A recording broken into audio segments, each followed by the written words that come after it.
Hello friends, ഇന്നത്തെ video വന്നിട്ട് തമ്പുനിൽ കണ്ടപോലെ തന്നെ ഡെലീഷ്യസ് ആയിട്ടുള്ള ലെമൺ പിക്കിൾ എങ്ങനെ വീട്ടിലുണ്ടാക്കാമെന്ന് നോക്കാം. ഇതൊരു സ്വീറ്റ്നസ്സോട് കൂടിയിട്ടുള്ള അച്ചാറാണ്. മാത്രമല്ല ഇതിന് കയ്പ്പ് ടേസ്റ്റൊന്നും ഉണ്ടാകത്തില്ല. കാരണം നമ്മളിത് വേവിച്ചിട്ടാണ്, ആവിയിൽ വേവിച്ചിട്ടാണ് ഉണ്ടാക്കാൻ പോകുന്നത്.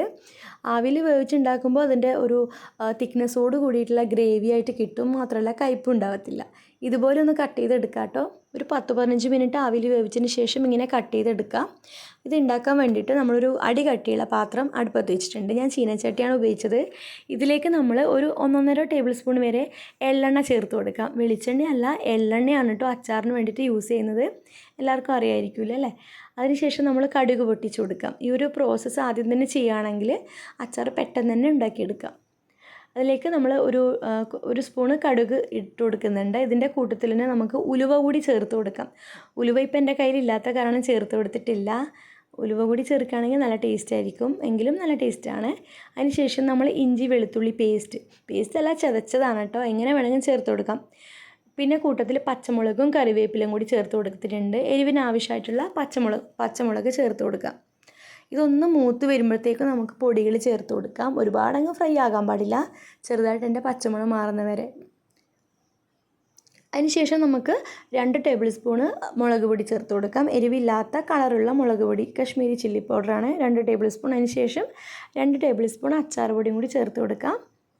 നല്ല കളർ ഉണ്ടാവും കേട്ടോ നമ്മുടെ അച്ചാറിന്. അങ്ങനെ 2 ടേബിൾ സ്പൂൺ അച്ചാർ പൊടി ചേർത്ത് കൊടുത്തിട്ടുണ്ട്. അതിനുശേഷം നമുക്ക് കായം ചേർത്ത് കൊടുക്കാം. കായം കുറച്ചധികം തന്നെ ചേർത്തിട്ടുണ്ട്. അച്ചാറിന് പ്രത്യേക ഒരു സ്മെല്ല് കിട്ടും. കായം കൂടി ചേർത്ത് കൊടുത്ത് നന്നായിട്ട് ഈ പൊടികളൊക്കെ ഒന്ന് മൂപ്പിച്ചെടുക്കാം. അതിനുശേഷം കുറച്ച് ചൂടുവെള്ളം ഒഴിച്ചു കൊടുക്കുക കേട്ടോ.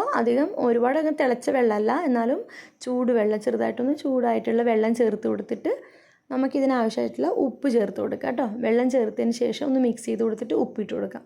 ഉപ്പ് നമുക്ക് ഇപ്പം കുറച്ചിട്ടാൽ മതി, പിന്നെ നോക്കിയിട്ട് വേണമെങ്കിൽ നമുക്ക് ചേർത്ത് കൊടുക്കാം. അതിനുശേഷം അതിൻ്റെ ഗ്രേവി ഒന്ന് ചൂടായതിന് ശേഷം നമുക്ക് കട്ട് ചെയ്ത് വെച്ചിട്ടുള്ള ചെറുനാരങ്ങ ചേർത്ത് കൊടുക്കാം. ഇതിന് നീരൊക്കെ ഇറങ്ങിയിട്ടുണ്ട്. അതൊക്കെ ഒന്ന് ചേർത്തിട്ട് ഒന്ന് മിക്സ് ചെയ്തെടുക്കാം കേട്ടോ. അതിനുശേഷം നമുക്ക് വേണമെങ്കിൽ കായം ഒന്നും കൂടി ചേർത്ത് കൊടുക്കാം. ഇല്ലെങ്കിൽ ഇപ്പോൾ ചേർത്ത് കൊടുത്തിട്ടുള്ളതാണ് നമ്മൾ സീക്രട്ട് ഇൻഗ്രീഡിയൻറ്റ്, അതായത് വെല്ലം, ശർക്കരയാണ് കേട്ടോ ചേർത്ത് കൊടുത്തത്.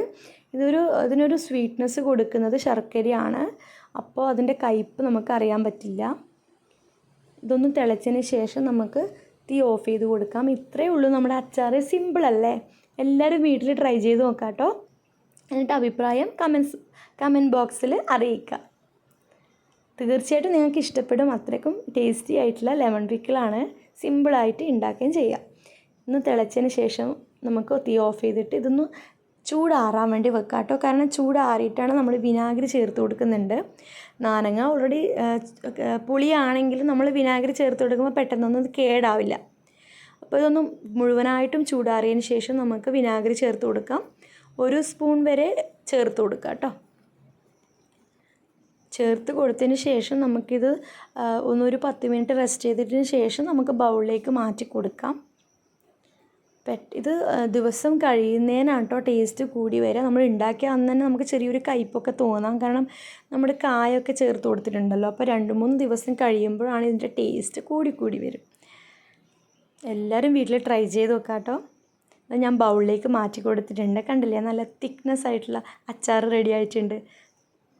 ഞാൻ ഡെക്കറേഷന് വേണ്ടിയിട്ട് കറിവേപ്പിലൊക്കെ വെച്ച് കൊടുത്തിട്ടുണ്ട് കേട്ടോ.